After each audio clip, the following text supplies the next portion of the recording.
Hey, everybody, and welcome to the all-new Flip Trader podcast. I'm your host, Ian Lobos.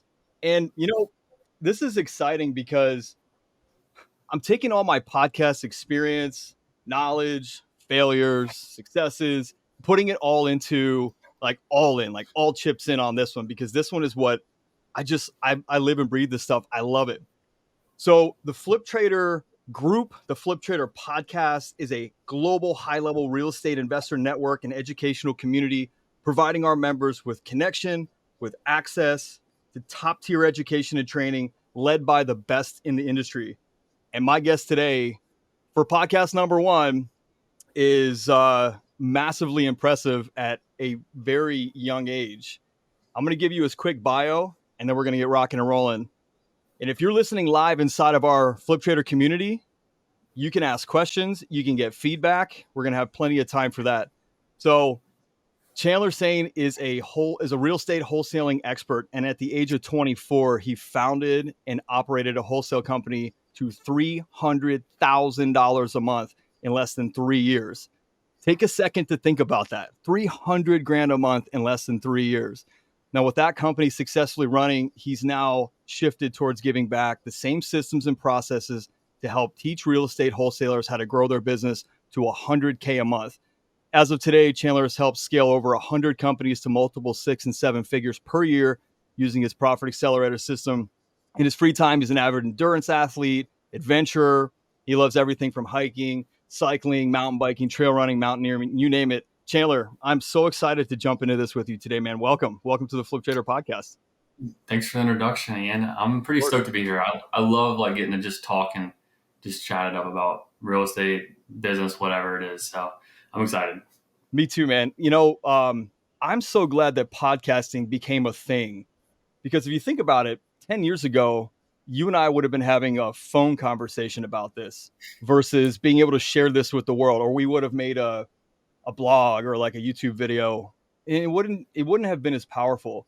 But now there's 41,000 people inside this community alone, not to mention all the people that will be hearing this when the podcast goes out. And I think my podcasting career started with some ego, for sure. And today what I think about is that one person that's missing that one piece to the formula, like we talked about before we went live, and who gets it today and accelerates past what they thought was possible. That is fascinating to me. And I think you're going to be able to give people that type of insight. Let's do it. Where do you want to start? So, dude, the numbers are super impressive. $300,000 a month. I mean, that's not a small feat. Even 30 grand a month is not a small feat. So I just want to kind of go back to the beginning to catch that person that's listening that says, he's special. He's got something I don't. He had a leg up. He had this contact. He had this. How did you start in this business? Mm-hmm. How did you get this thing rolling? What sparked this? Yeah, that's a good question. So I think it's kind of interesting, my position, because most people who are in real estate get in real estate because they read the book like Rich Dad, Poor Dad, or, they watch Bigger Pockets their entire life. And they're like, oh, I just want financial independence and I just want to buy rentals and whatever it is.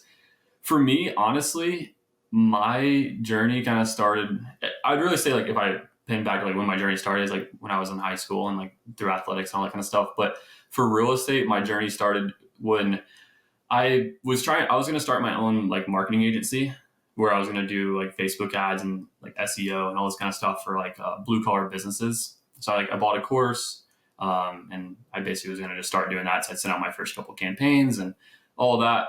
But in the meantime, I knew one of my friends, his name is Gino, who's my business partner. And I was like, hey man, I got this idea for real estate marketing. I was like, maybe I can do a paid per lead service. Now that's a pretty popular thing, but then it's no one was doing it. And long story short, the ideas that we were using is hey, let's just try it in our business, or in his business at the time. And he was doing a deal a month. So 15 grand or so. Yeah. And I implemented that kind of the marketing strategy into his business. And literally at that, we went from 15K a month to 80K a month in 3 months. So I was like, wow, this really works. So then we partnered up, we got all that stuff together, and we started kind of scaling from there. So within, I think like that was like in June of 2020. So it's not really been that long ago. Yeah. And we blasted off very quickly. And then in February of 2021, we hit our first 100K month, and then we hadn't hit anything less than that. The following year, we hit like, I think we were starting to hit like 250s, 300s in 2022. So it was pretty crazy in the speed at which we grew, and we really didn't know what we were doing. But it was really just like, I had just like a marketing idea. I'm not a real estate guy, honestly. Like I do some loans and I bought a couple of rentals, but honestly, I hate it. So like my biggest thing that I do is like, I take people who like know real estate, like real estate, know how to make money using real estate, and I teach them business. And then that's how we make people money. Because ultimately, like, it's just like, if you, the core fundamentals of business are very similar across any business and any industry. Yeah. So it's like, we just take those ideas of how business works, plug that into real estate. And then because the ticket price is so high, like a $30,000 deal, you only need to do like 4 deals to hit 100K. So it's like, if we can just really drive a lot of efficiency and maximize the things that we're doing on the day to day, it's like you can see insane growth super quickly. So I want to handle some objections that the audience might have. One Yeah. is, you started this in 2020 during a pandemic, and you're selling physical, or you're doing wholesaling. So were you going to the houses? Did you figure out a system to not go to the houses and do it all over the phone? Yeah. Georgia. So we're in Georgia and Atlanta. So like it shut down in May, a little bit. Yeah. Like no transactions happened. Like our attorneys and stuff were like, hey, we're just gonna put a pause on this. But yeah, after that, like it just like, you use DocuSign, online notaries like are a thing. So it's like you don't have to do anything there. There wasn't really any like shutdowns other than May in Georgia. So like we were pretty much good to just do whatever. But we do it fully virtual. So like we're all closing over the phone. Um, we would have like runners go out of the house, like boots on the ground, to go take pictures and stuff. A lot of the properties are vacant at that time we were dealing with, or like the tenants would like leave or whatever it is. So, there wasn't really as many like issues in Georgia as there was like in some of the other states. I have friends in like California, it was a lot different for. Yeah. How did you know what to do? Because I can hear people in that, that head trash, that negative mindset going, well, did you go to business school? Did you learn how to do this? I mean, you said you bought one course and you figured this thing out. I want to break Yeah. down to make sure that people know there's not, your ideas were focused and they were concentrated, and you had a desire and a discipline, right? Yeah. I think focus is like very important. I also think having goals is very important. So there's really like everything stems back to education. So like since I was like 18, all I did was I worked with my dad's business. So like he has a small landscape construction company. So like, I saw like how a small business worked. I understood the things that were good and things that were bad. I understood like the whole like concept of like, how do we make money in this thing? And then like, I did sales for him, and I did project management. I ran a team of like 7 people. When I was like 16, I'm like running a crew of 7 people on like big jobs and selling like, some like work. So like I had some like work experience. But because of all that stuff, I knew I wanted to be an entrepreneur. I would just like watch a ton of YouTube videos, everything I could possibly consume. That's all I did in my free time. So I was just like learning all the time. So that's like the most important thing. But then to take that knowledge and to apply it, because like the gap between where we want to be and where we are right now is usually just making what's in our head come into reality. So like we usually know what to do, and like we just need to be reminded and put it in the right direction. So I was actually like kind of trying to figure out like how do I determine like what things we need to do in business to make more money? Because like when we hit 80K a month, we kind of got capped for a few months. Like we hit 80K in like October, and then we were just kind of plateaued there until February. But what I figured out was a pretty simple formula of how to like know exactly what we need to do. Because at the end of the day, it's just like you just need to fix one constraint a week, and then that compounds to 52 things you do a year, which pushes your business really, really fast and really, really far ahead of most people. So I just basically built this correlation of all these numbers. So like how many leads we get, how many offers do we give, how many contracts do we get signed. And then based on like what our baseline was, I was just able to see like what was not working, what was working, and then like kind of figure out what area of the business needed help or needed like to be improved. And then I would just literally go and work on that. So I realized that, hey, like when we were stuck at 80K a month, the 2 things that were going on is one, like our average deal size was a little bit low. And then also we just needed more leads. Like our ROI was good. So we just got more leads by like, adding more cold callers, more texting at the time. And then we also like added a couple of strategies of like, taking down a couple wholesales here and there and like lowering our offers so that we were able to increase our deal size. And that like had a huge pop to like where we had like 150K a month, just because Nice. the compounding of that. But to answer your question, it's very simple. It's like, what's good? What does my business normally look like from a mathematical perspective? And like Yeah. from a funnel perspective, and like where is the funnel not working that it normally does work, and then I'm going to get very curious and go and figure out what's going on there. Yeah, you mentioned all that stuff was great. Hope my team cuts all of that as clips. uh, the metrics piece. I know a lot of people. I mean, I do a lot of business coaching, CEO for hire stuff, strategy stuff.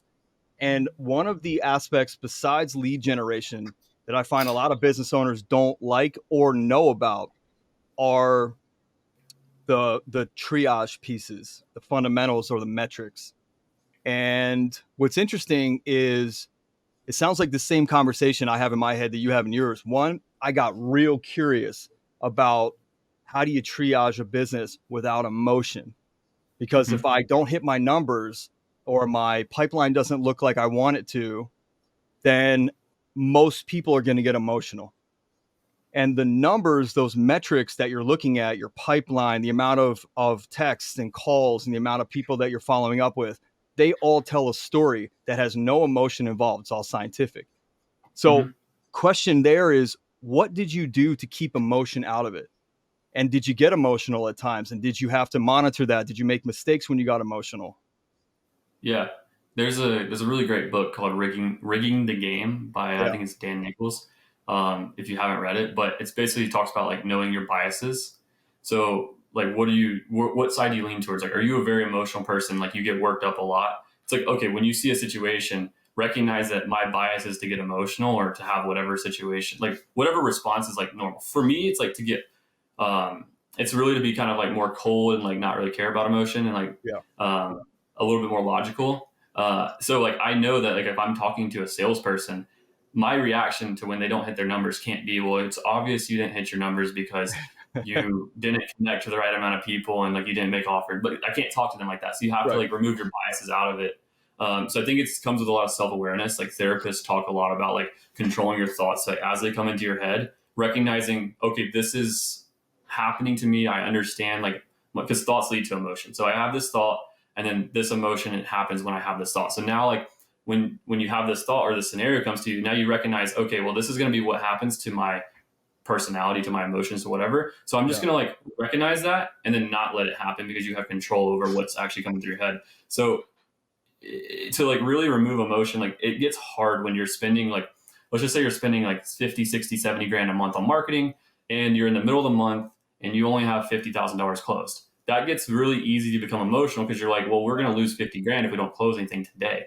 So it's basically just the discipline of being able to recognize what is actually happening, and by looking at the story the numbers tell you, and then not feeling bad about it and not feeling sorry for yourself because you have created a circumstance that is not going to be favorable for you potentially, and more Yeah. so thinking about, okay, well, this is the hand I'm dealt, so what things do I actually need to do in order to remove myself from this situation? And it's not really anything you can necessarily, there's not a magic fix. It's more so like putting yourself into that situation and saying, all right, well, I'm here. How do I get myself out of it? So it's like if you drive your car into a ditch, how are you going to get your car out of the ditch? Well, you're probably going to call a tow truck, right? It's very logical. But you might be a little upset. And that just comes with time. It's like if you drove your car into a ditch 100 times, you wouldn't be very upset about driving your car into the ditch the Yeah. 100th time. So it's Yeah. the same thing with business, is like, if you just get to that position a lot, then you just get very comfortable with overcoming it.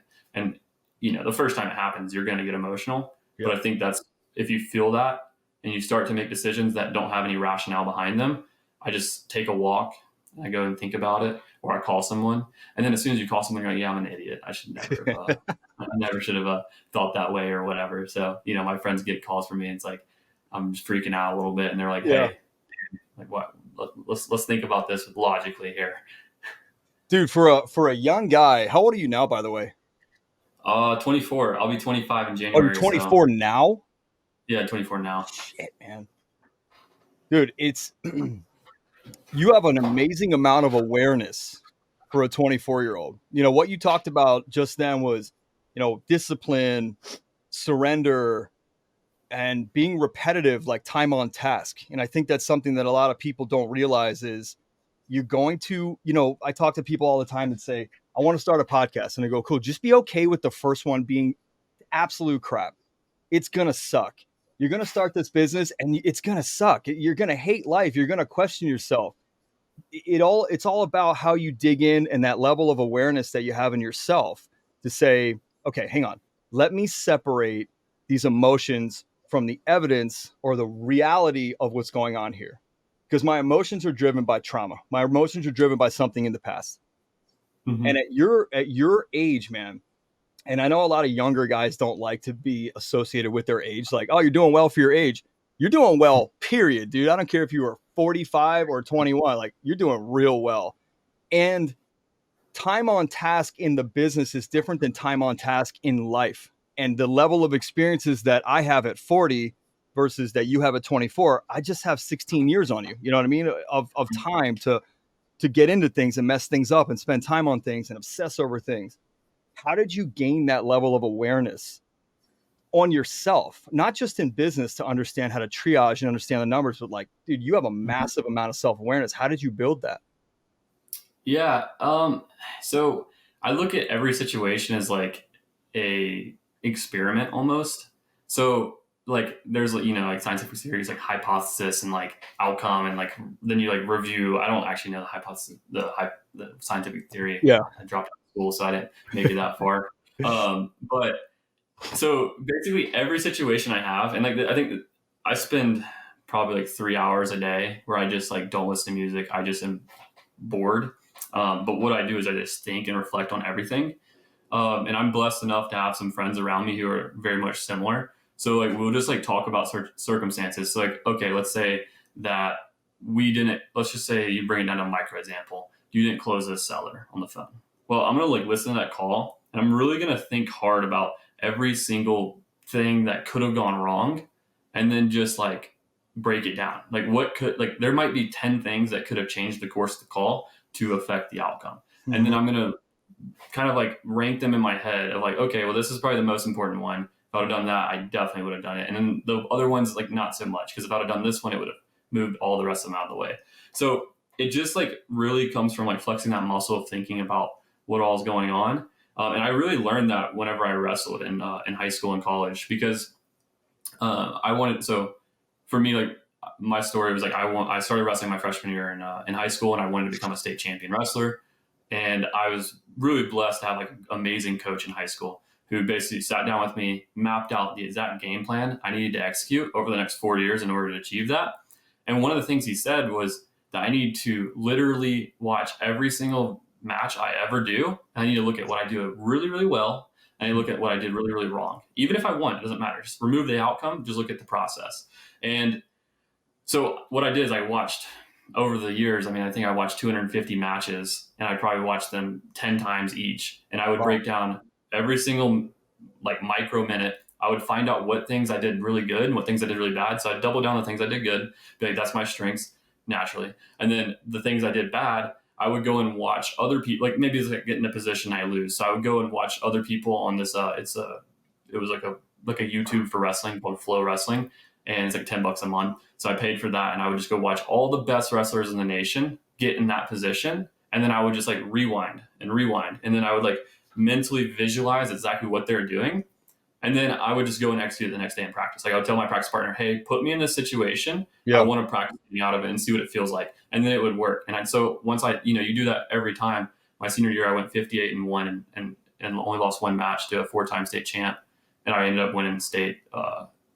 And that was kind of the gist. So it's like, if like everyone's like, oh, how do you get so good so quickly? It's like, well, if you like analyze, it's Mr. B said this, like make 100 videos and learn something from every video you do, and you'll make a great video your 101st video. It's the same thing. You just have to like have the discipline to go and do that. And the discipline comes from wanting, like having a goal big enough that's worth achieving. So it's like, if your goal is to, your goal it's all relative. But for me, like if my goal was to run 1 mile, that would be like a very small goal that I would not spend any time trying to like achieve that. But if my Yeah. goal is to run 100 miles, then I'm going to spend an immense amount of time trying to figure out what I need to do for my body in order to be able to make that happen. Yeah. So it's like your goal can't, it all comes back to me is like the only way you're going to naturally put that effort in is if your goal is big enough to where you think you're going to fail, and that you, in order to not fail, you basically have to do all the rest of the things naturally in order to get there. And so Yeah. that's kind of the way I'd really sum it up. Like the small things, the tiny things. I think in our society today, in our culture today, we're so used to getting things so quickly, and we're looking for big outcomes, big results, big input, big output, right? Whereas some of the littlest, tiniest things in your business or your life, like you're talking about.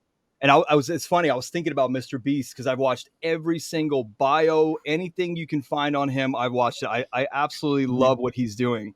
And it's funny that you said that. Like, I was watching this morning. yeah, yeah. I just saw I was just watching last night before I went to bed, his Joe Rogan interview. Mm-hmm. And he'll tell you, I'm not that smart. I just know the little things to do that made me better 20,000 times faster than you. And that was it. Mm-hmm. Like, that's exactly what you're talking about. But who taught you that? Besides this wrestling coach, maybe your dad, like who taught you how to have that level of discipline or that level of drive or focus or to set goals like that?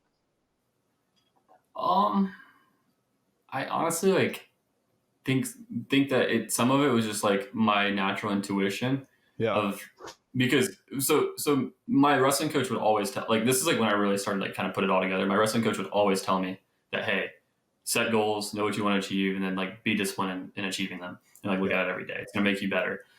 But I always like wanted to like live my life in a way where I was doing like not that I'm like special, but just like that I live my life in a way like Jesse Itzler talks about it, where I do things that are extraordinary, where it's like a thing that no one else does. So for example, like, like going to climb a 20,000 foot mountain in South America, going to like run 50-mile races, do like these are all things that not many people do. And Yeah. it's like, I've always craved that. So that's like one piece of like kind of going into like where I've been as far as goal setting. But as far as like, you asked about discipline, correct? Right? It's like, where do you, so like as far as like discipline, when I set those goals, because I remember like this, it's just like I can't like really think of like there was like no other like common way to do what I wanted to do. So like if I was wrestling, I didn't eat fast food or drink soda or do anything like that for 6 years.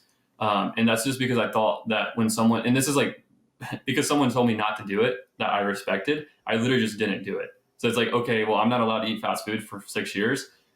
All right, that's off the plate completely. So like now it's like no longer, it's like, because if you let yourself like do it sometimes, then Yeah. you're just gonna do it sometimes. But if you just say, I'm just never gonna do it, like I'm not allowed to eat fast food anymore, then you'll just not ever eat fast food again. I did the same thing when I like with drinking alcohol. Like I used to drink more than I'd care to admit when I was like 19. Not that that's like, great or anything, but I was like, dude, I'm just gonna like stop. So like I just didn't drink a drop of alcohol for 3 years. Yeah. It's just like, I don't know. It's no longer like I only drink for social things. It's like I don't drink alcohol, and it's kind of an extreme thing. And so when you tell people that, they're like, oh, okay, sounds good, makes sense. And like as far as like building the discipline muscle, it's like you just do what's required, not what you want to do. So if what you require is to have a business that's successful, that means that you're probably going to work late and early a lot of nights. And that's just the reality. It's like, because if you have to redo this marketing campaign, or you got to train this salesperson tomorrow and you got to onboard them and you don't have an onboarding for them, well, what's required is to make an onboarding so that they have a seamless entry into the company. And so you stay up all night and you do it. And I can't tell you how many times I pulled like 30 all-nighters building shit for the business. And it's like, it's not the pretty stuff, but it's like you have to do that for like a little bit in order to get ahead. Yeah. That's how you build sustainability in that foundation, for sure. Mm-hmm. Dude, so you're talking about ordinary versus extraordinary. And for those listening, don't worry, we're going to get into Chandler's business. I just think it's really important for you to understand the methods behind the man who runs this business and started it. So you talk about ordinary versus extraordinary. And I think most people have an ordinary, like you said, like I'm doing the things that are required, not the things I want to or don't want to do. That's a big line, man. That's a really powerful statement. I want people to go back and rewind that. It was a minute ago. You're doing things that are required, not that you do or don't want to do them. So again, your feelings aren't in there.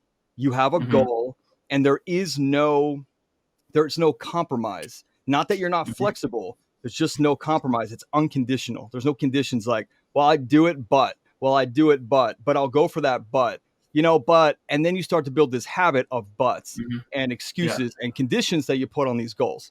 So what you're talking about is obsession, right? That's obsession. a And little bit. yeah, I Yeah. mean, it is, dude. I mean, I had major OCD when I was younger, and I learned that it wasn't a bad thing. That I channeled it into something. So I share your exact sentiments.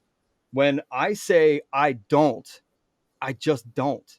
And I think Mm-hmm. what I've practiced, and it sounds like you've practiced as well, is tuning out everybody else's opinion based on what they like or don't like or what they think about what you're doing.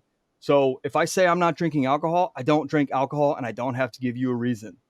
I have a very strict, tight diet because I've got some GI issues. I eat the same exact thing. There is no cheat day in my life. There's no such thing because a cheat day is a gateway to losing out on that goal and the speed at which you can get there, in my Mm-hmm. opinion. And I love what you're talking about because I feel that in my business. Like, I built Flip Trader out over the last 4 or 5 months. And I talked to you in August Mm-hmm. and like the beginning of August. And by the time you and I talked, I don't know, a couple weeks ago, Flip Trader looked a lot different because Yeah. what was required and what I set as a goal meant this is what I do. I'm going to pull all weekends. I'm going to pull nighters. I'm going to pull early mornings before my kids get up because I see this goal and I see this thing as possible. And I want to know when you're talking about hypothesis that every input from me was exactly what I knew and got coaching on.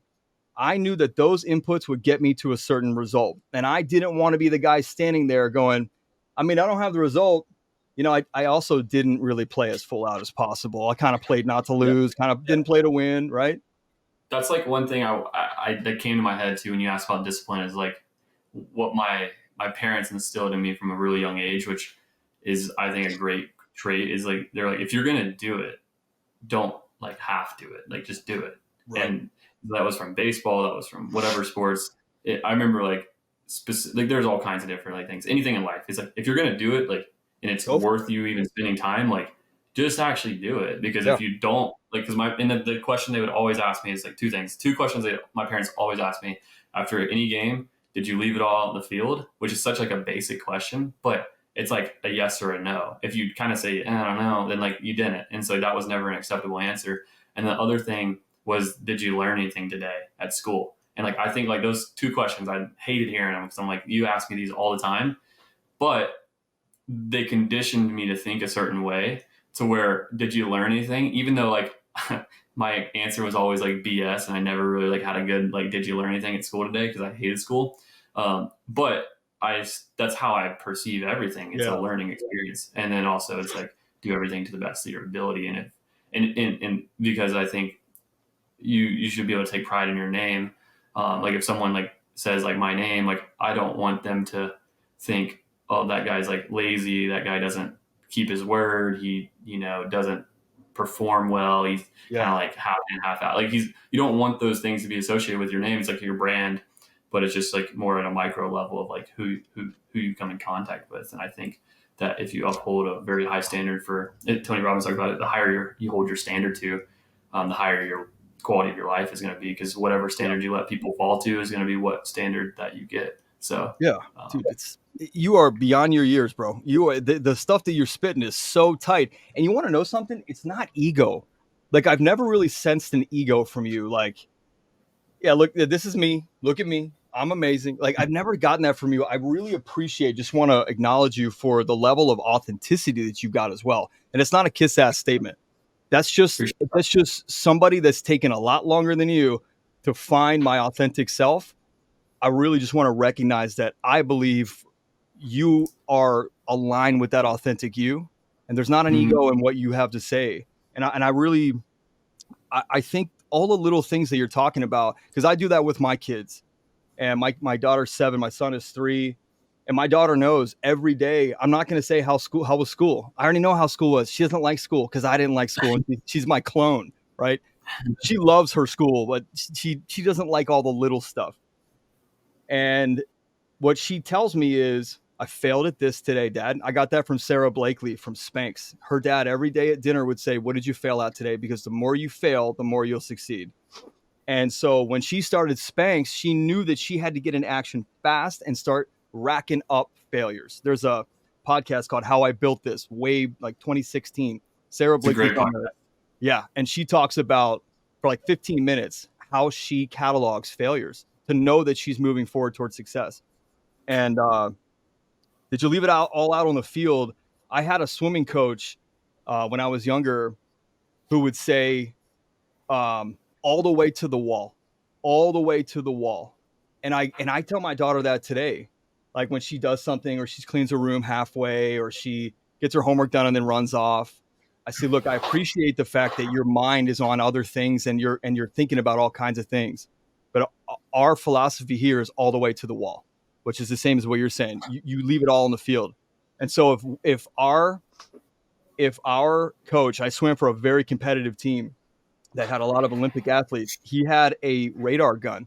And if our speed slowed down at the flags toward the wall, your butt was in trouble, real trouble. So all the way to the wall means if you smash your head, if you break your fingers, I know you went all the way to the wall as fast as you possibly can until that wall stops the forward progression of your body. And that's how I operate in business. And it sounds like you do too, is it's all the way to the wall. It's not, I stopped halfway and took a little break because I was winning. It's all the way to the wall. Now, here's the other juxtaposition on that I'd like to know from you. When do you slow down and what do you do to take that time for you? And how do you know when you need to slow down so you're not constantly grinding, just wearing your body out? Yeah, it's such a good question. I was actually gonna kind of like ease into that because I'm like, Segue, look, yeah. I'm not a Yeah. psychopath. Like, um, like I do like to do things to an extreme, but I'm also like Yeah. try to have some balance. Um, so it's like I've like made a motto of like, so I moved to Colorado. I used to live in Georgia and I moved to Denver like 2.5 years ago, and I realized that like Colorado was like the place I always wanted to live, and I got here, and after a month, I was kind of like not super happy, and I was like, "Dang, man, like what's going on?" And I kind of realized like, "Oh, dude, the reason you're happy is because of the people you hang out with." So I really like because I'd always been like, "Yeah, relationships are important, but they're not like everything." But then like kind of like it really dawned on me. I was like, "Wow, this is the reason for your happiness is because of the people you spend your time with." So I just made it like my basically very very high value activity for me to just like spend a ton of time with my friends, and build a lot of very strong relationships because there's like 100-year study that you can watch online. I can't remember the name of it, but basically the number one thing that was correlated with everyone in the strength of their happiness of their life and the quality of their life was the quality of their relationships. Those were directly correlated, and it wasn't I wish I worked more when they died. It's like I wish I spent more time with my friends or had more cool experiences. So Yeah. to answer your question, like how do I like actually tactically, know when to turn it off? Is like, well, I have like a notepad, so I write down on my notepad every day like the things I need to do for that day. And once I do those things, then I'm like free to go do whatever. Yeah. So if that means I'm free to do whatever at noon, then great. If that means I'm free to do whatever at midnight, then great. And obviously I'll take inventory of like how my life's going. But I usually do out of 7 days a week. I usually am hanging out with friends, like 5 days. So I Okay. usually do stuff like every afternoon, and it's just because I take 2 days to usually work late, and then every other day I just like don't. I just stop at 4 or 5 or whatever, Yeah. mountain time, and I just kind of go and do whatever. But it's really important to like shift your focus 100% off of work into 100% onto play, Yeah. or whatever. It's like I don't ever like want to be on my phone at dinner. Like if I'm going on a date with a girl, I'm not gonna bring my phone out and start texting about work on Slack or Right. Discord. Like Right. that's not a good look. And like it also is my biggest pet peeve if people do that. So like you're talking to someone, they just like pull their phone. I'm like, dude, like obviously I'm not important to you, so like we can just like finish this here. Yeah. I love And it. but yeah, so I mean, like, I don't know. I do hobbies. Like tonight, I'm going to go for a run club. Yesterday, I went and like rock climbed. The Wednesday, I'll probably like not do anything. Thursday, I'm going to go do like a run or maybe go carve pumpkins. I don't know. Go do something interesting. What about And in the then, beginning? What about in the beginning when you were oh, grinding? Like I think about like yeah, when in the beginning of the building grind. this thing out. How do you Yeah, know yeah. when to turn it off? Because I think a lot of people What? listening are going to be in that situation. How do you know if you Yeah, got 50,000 things to do, you got to turn it off at a yeah. certain point? So I could like, I can tell you like what I did then and also like right now because I'm like kind of like re-going through a little bit of this, like building a level up Yeah. out the way that I really want it to be. So I don't know if this is the best way or not, but I literally worked every day for pretty much like 2 to 3 months. So it'd be like somewhere around 60, 90 days. I'd work every single day as much as I possibly could work for that day. And then I would take like a 2 or 3 day trip and me and my friends would just go like to Vegas or go on a hiking trip or whatever. And that would just be like how I did it. I did that for like a year. I would just like work an absurd amount. And that's because I was just very motivated and it was like, oh my God, we're making all this money. It's so cool. And it's like, I'm getting to live my dream. I dropped out of school. It's like, I got nothing else going on. I got no girlfriend. I'm just like living with my business partner and we're just like working all day and it was great. So it's like a super fun time. It's like the beginning stories, like how everyone talks about, like that was the good old days. But I think that's one way to do it. That's how I did it. Honestly, and it works really well. Question for you, I real think, quick, before you go. Like in that same sentence, how did you turn off that level of obsession? Because that's the part that was tough for me. So you grind, and you're building a habit of grinding, and then all of a sudden you're going on a trip and you can just let it go. How did you do that? it's honestly like when I moved to Colorado, like I just because I worked when I moved here, we like so like specific. I moved here in April. In April, we got Salesforce for the wholesale business, and I probably worked 18 hours a day for 30 days to like run the business and also launch Salesforce. Yeah. And after that, I was like depleted. I was like, dude, I'm completely fried. And I was like kind of like bummed. Like I would go on like trail runs like in a beautiful place by myself and be like, dude, this shit sucks. And it's like it's just like because I realized that relationships were more important than like me making an extra like 10% Right. of progress. So I just forced myself to get smarter and like to do higher leverage things and like work less. Because a lot of times when you work 18 hours, you're just doing things that aren't very productive. Yeah. So I said, okay, how can I work from 7:30 to 4:35 and like get everything I want to get done, even though there's a million things to get done. Like I'm thankfully like in a position where I have like, more people on the team who are all very high level that can like, you can kind of give some stuff to, but still like a lot of things that I have to do. So it's like, I just pick and choose. Like I just write it down on my sheet. If I have 10 things I need to do, Warren Buffett has an amazing quote. It's like, take your to-do list and cross off the bottom 90, cross off everything except the top 3 things, and then don't do that. So it's like, it's kind of the same thought process. As far as like how to turn that switch off from like being so hard, it's like, I don't ever really turn it off. I just kind of divert it to something new. Because the switch of being going hard and whatever it is, you just like say, instead of pointing it here, I'm going to point it here. So now like when I rock climb, I like do everything I can possibly be to like do it better, faster, and be stronger. Yeah. When I trail run, I do the same things. When I cycle, when I mountain bike, whatever it is, it's like I'm doing it to be the best, not to like be like kind of like okay. Sure. So it's kind of just like been like, hey, business is cool. I love it. It's been amazing to me, but I don't want to spend my entire life doing that. I'd rather like stack more experiences. And I think I heard Jesse Itzler talk about it, where he was just, it's kind of like, it really made me think about it. He said, how often do you see your parents, your grandparents per year? It's like, okay, one time. I see my grandparents. How old are they? How many years they have left to live? Okay, cool. So you have like 8, 10 more times with your whatever person that is to see that person. So Isn't it's that like crazy to think about? it's a really crazy perspective shift. So it's like that kind of like made me put everything into perception of like, maybe it's not like making money is great, cool, business is great, but experiences are better. And I would trade all my money. Like I would be just as happy if I was just backpacking around the world with my friends. with no money, like living like in hammocks, like under the bridge or whatever. Like I wouldn't Yeah, care as long as like I'm having fun. So it's, you know, obviously money like helps you go do more cool things. But of course. yeah, to answer your question, that's kind of like how it kind of evolved. You know, there's a website called uh, The Tail End. The Tail End. I think it's thetailend.com. And it shows you the graphs and the charts of exactly what you're talking about. How many days do you have left? How old are you? How old are your parents? How old are your grandparents? How old are your children? And if you see I think the one example is if your parents are 60 and you see them once a year and the average lifespan is 80, you will see your parents for 20 times ever in the rest of your life. And then if you say, on average, I see them for 5 hours, you have 100 hours left with your parents. And that is It's a, two work weeks. dude, yeah, that is a baseball bat in the face reality check smackdown. And I send that out to people who I believe are making choices when they ask me for advice, and I'm having conversations about time and what serves you best and what doesn't serve you best.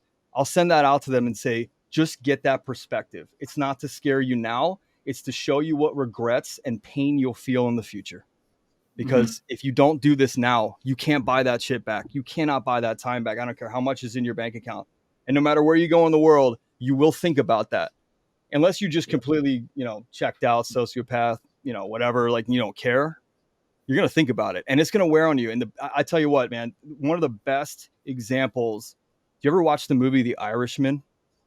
No, I've heard of it, but I haven't seen It's it. good. It's really good. The movie's like hours long and it goes through this whole, series of events from them young to all the way old. And they're doing all this stuff and they're killing people and they're robbing banks. They're doing all this stuff. They're amassing all this money and they're out at clubs and they're doing this, with women. And then all of a sudden, like one of the last scenes, and I'm not spoiling it, so don't anybody get weird about it. But one of the last scenes is Robert De Niro sitting in an old age home in this concrete room, just sitting in this chair. And he reads a letter about, I think it was a letter like another person died that was in Mm-hmm. his life. And he didn't have his family as a priority. And so his daughters didn't talk to him. His wife divorced him and left. And there he was. And Scorsese does it amazingly. As the camera pans back, you feel this insane amount of regret and pain that this man is experiencing. I mean, that's also De Niro, right? But like you can feel the pain of his choices in his life. And it's earth shattering if you really start to comprehend future regret. And I encourage everybody to really listen to the stuff that you're talking about today, especially with that. What are the choices that you're making? Everybody's got to grind and hustle in the beginning, starting a business. God knows, in the last 4 months building out Flip Trader, I have spent 7 days a week, and it consumes me. Yeah. And I think get your income to like 15, 20K a month, and then like, you know, what else is like money? Like unless you want to fly private jets, you want to like own a sports team. right, Like I don't know. Like it doesn't like after you make 20 grand a month, yeah, money doesn't like really mean much. Like yeah, sure, maybe you can go to like I don't know. You can do anything you want with 20 grand a month, especially if you're like yeah, don't have a family. It's like yeah, yeah, your life doesn't change. So I think have your number, and like once you get there, just like shift your focus yeah. and do That it. goes back to what you talked about earlier. Like set that goal out and know that Mm-hmm. number that hits that goal. Because I'll tell you right now, man, I used to be the private jet, and I want the mansion, and I want all this stuff. And then I started going after that stuff and realized how much I didn't need that or wanted it actually. And now Mm-hmm. uh my focus is I want to travel the world with my kids in 2 years. I want to run my business from my laptop anywhere there's an internet connection. I want to live on a Mm-hmm. cruise ship for a couple years and just travel around. And I just want to show them the world. And that doesn't take hundreds of thousands of dollars a month. Mm-hmm. And my kids are growing up fast and I don't want to miss that time. So I make sure that there is balance. And then there's also imbalance with other things. So dude, as we can talk for hours. Like you're very interesting, dude. And I've really enjoyed this conversation so far. I really want to get into your business, and then I want to take a couple questions from the Yeah. audience. So tell us about your business. So I want to get specific in what were the game changers in the beginning. You talked about that marketing strategy. Can you elaborate on that a little bit? What was that marketing Yeah, strategy that got you to 80K? it was honestly just like, so yeah, basically what that was me taking a look at the market itself and kind of thinking about, all right, well, why would someone like, I kind of just like thought about like how like text messaging and cold calling worked. And everyone's always like, oh, it's a timing game. Wholesaling is a timing game. So I was like, okay, well, if it's a timing game, and then like we have like, we know, like I know some people, I go to the RIAs and like know some where people are doing deals and stuff. It's like, it's a timing game. So what if I just like mix the timing with like generally like where people are trying to do deals? So like I just kind of like was like, hey, no one's like I know is doing deals in this area. It was like, Yeah. like Rockdale County or like Douglas County. So like I was like, let's run some campaigns there. Those like crushed. We did like 4 deals in a week from sending a campaign to like Rockdale County that made like a ton of like that was a really profitable campaign. Yeah. Then like I kind of realized like, okay, well it's a timing game. So we got like all these properties that we really want to do, like we really want to buy, like so Cobb County, Gwinnett County, 3-bedroom properties that we can toss to hedge funds and like sell for top dollar very easily off market. I was like, well, why don't we just try to get more of these in the system? So like we got less leads, but we got way more better leads that we can monetize at a way higher price. So like our deal size went up and our conversions on our lead to deal went up. So like we got a little bit more efficient. So like those were a couple of things. And then also just like kind of like it's kind of the thing of like once you realize you can just do things better. So it's like having a metric approach. Like I also like had this way that I could track like all the campaigns by tracking like per campaign metrics of like from when we sent a text to like when it became a deal. So I knew like which campaigns were the best across the board, what all that kind of stuff. So then I was just able to make very good data driven decisions that think about your baseline. If my baseline performance is, let's just call it 200 texts per lead. Well, if I have 50% of my campaigns are better than that, 50% are worse. Well, can I like take the 50% that are better, text them more frequently, and then like improve my text per lead from 200 to 180, something like that? That would be like, that was an example of kind of like what I did. What's the most important part of your business? What's the most important system, process, most important system?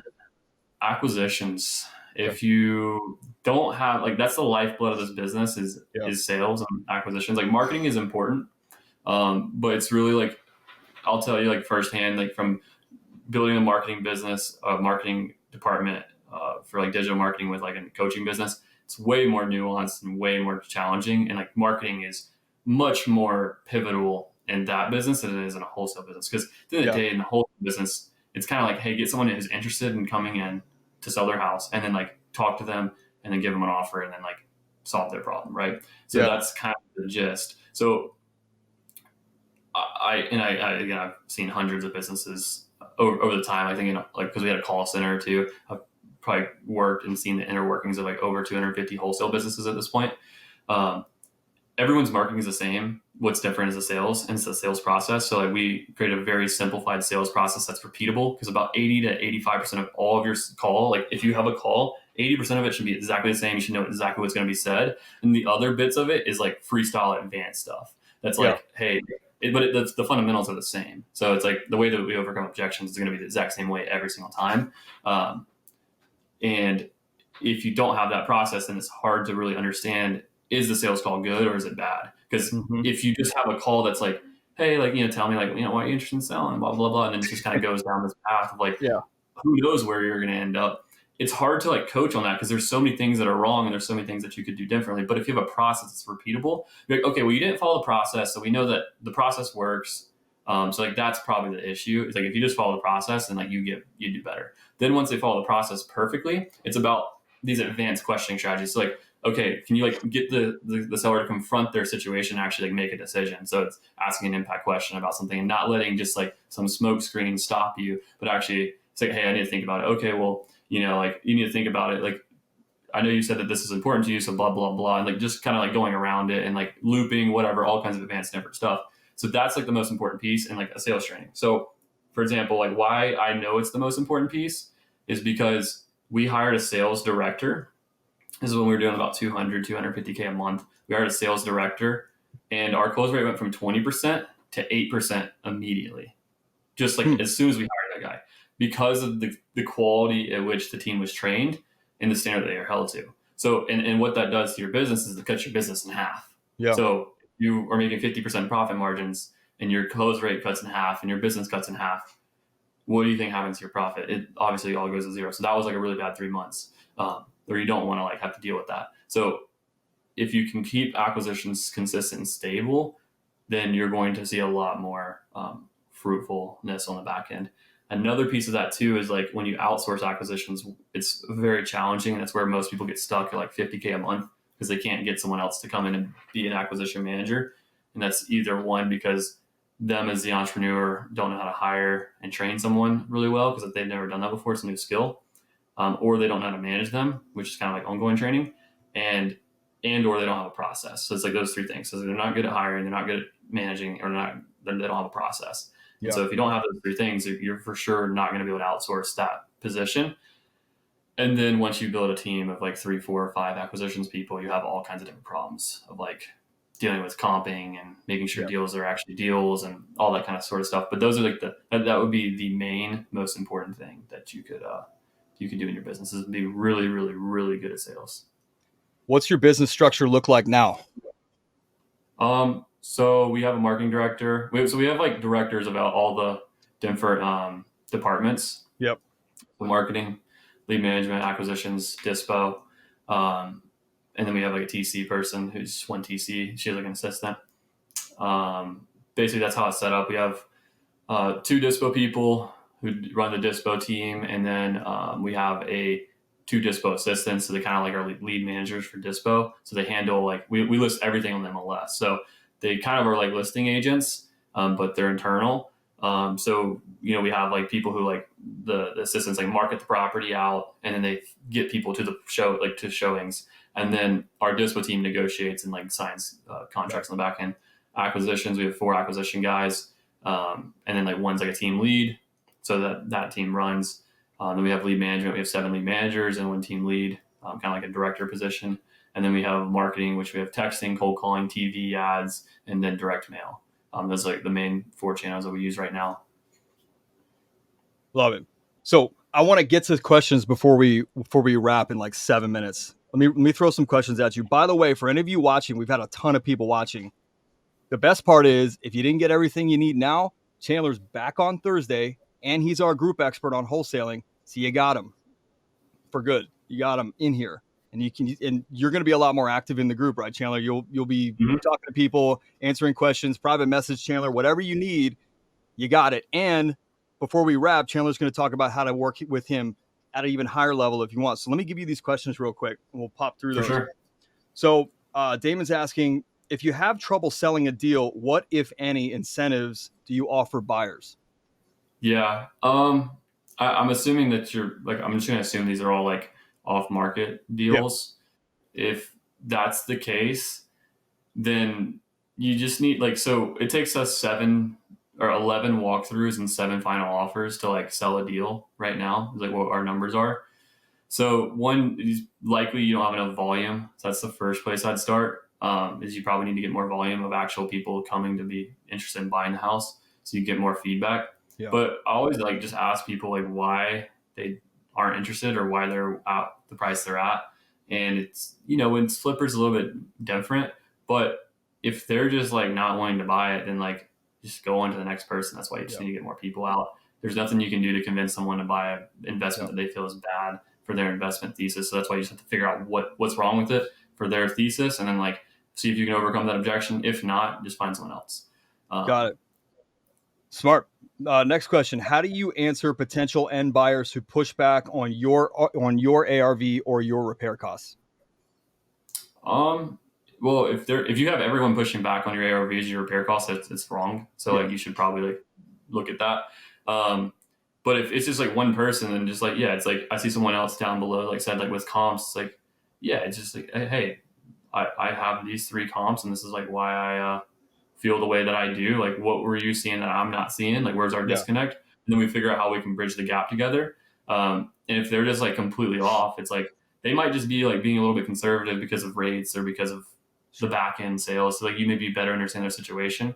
And then like it allows you, like all you're doing is like looking for their thought process and where the gaps are from like what you see and what you're thinking. Because if you know you're right, you have 5 other people who say you're right, then You're just looking for the gaps in their knowledge so that you can educate them to see what you see. And then that can sometimes convert people over and be like, oh, okay, I feel more comfortable with this and that.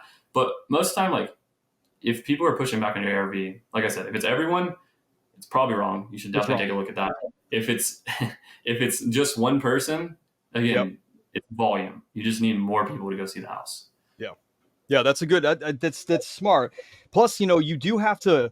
Just because someone acts like they're educated doesn't mean they're as educated. They could be scared of what the market looks like in 6 months when they get done a project, or what do interest rates do at that point for the buyer that buys that project, or whatever it might be, or what will rental rates do if Airbnb keeps climbing in my city, or drops out. Will rental rates, whatever.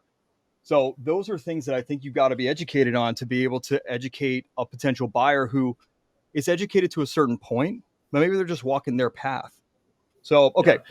Another thing too is like a lot of these people you're going to work with, if you're selling, they're very conservative. So like you got to talk to them about like what their pipeline looks like for what their work is. And if they're like super overwhelmed and they're only going to like, okay, if you're super overwhelmed, the only way you're going to take on another project is if it's like a really good profit deal for you. So you need to find people who don't have like their bellies full and don't have like 10 projects. And they're like, I just can't even take on another one. The only way they do it is if it was an absolute like monster deal. So those are not the people you want to sell to. You want to sell to the people who are like trying to do their first fix and flip, or maybe they've done a handful. They do like one a year, which you get that from calling agents on the MLS. This is the best way to do it, and displaying through agents. And honestly, at the end of the day, it's like supply to everything on dispo. Everything goes back to like basic economics, supply and demand. So if you have no demand for what you're selling, you're going to sell it at a lot less price. Sure.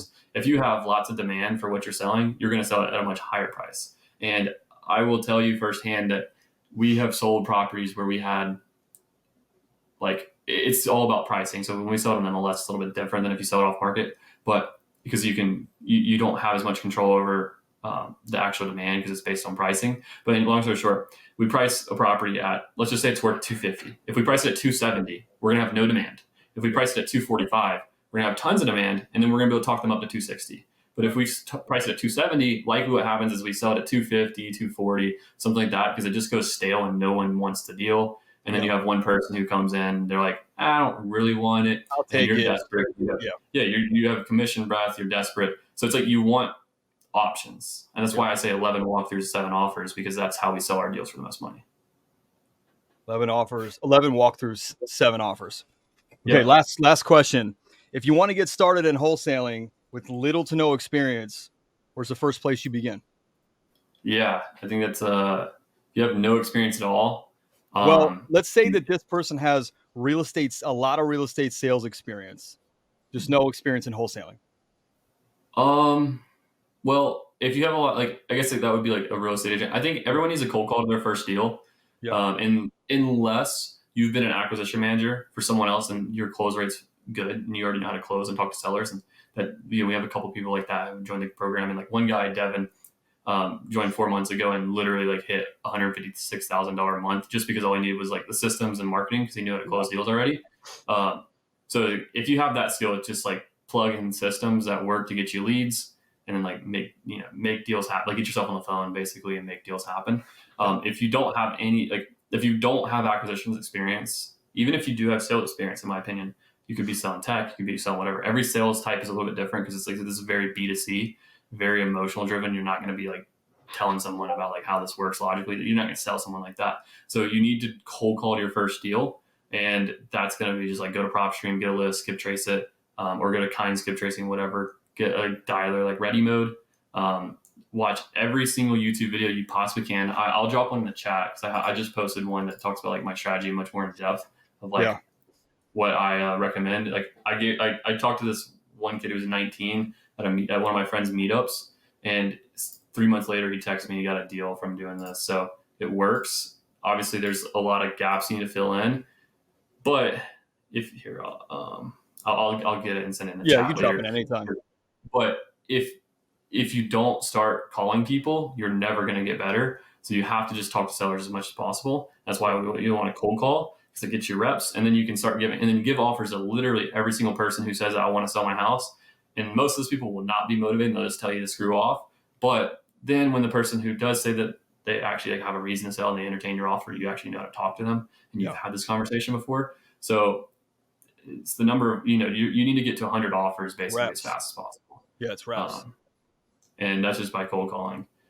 So like that's a very simple answer. There's obviously a lot of more nuances, Of but course. I would watch guys like Pace, Brent Daniels, anyone who's doing real estate. Just watch their videos all day long and just call people all day long. Yeah, it's good advice, man. Look, for anybody that's wanting more, you're gonna get more on Thursday, and this is a give type of mindset that we have here at Flip Trader, that Chandler has. So for all of you, there's a ton of people that watch this. I'm very happy with that. I'm so glad for the first one, and a lot of people will listen. So tell people about your business, where people can find you, and then remember, for all of you in the Flip Trader community, tune in Thursday. What was it? 7 p.m. Yeah, 7 p.m. Eastern, 4 p.m. Pacific.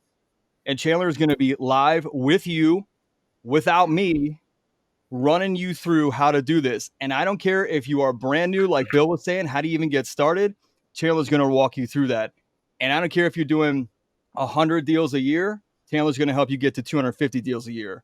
So that's our commitment to you. Highest level training and education by top tier guys like Chandler. So Thursday, right? 7 p.m. Eastern, 4 p.m. Pacific. Yeah. Yep, I gotta check Yeah. my email, Yeah. but I'm pretty sure. I think I it's should be the one that knows that.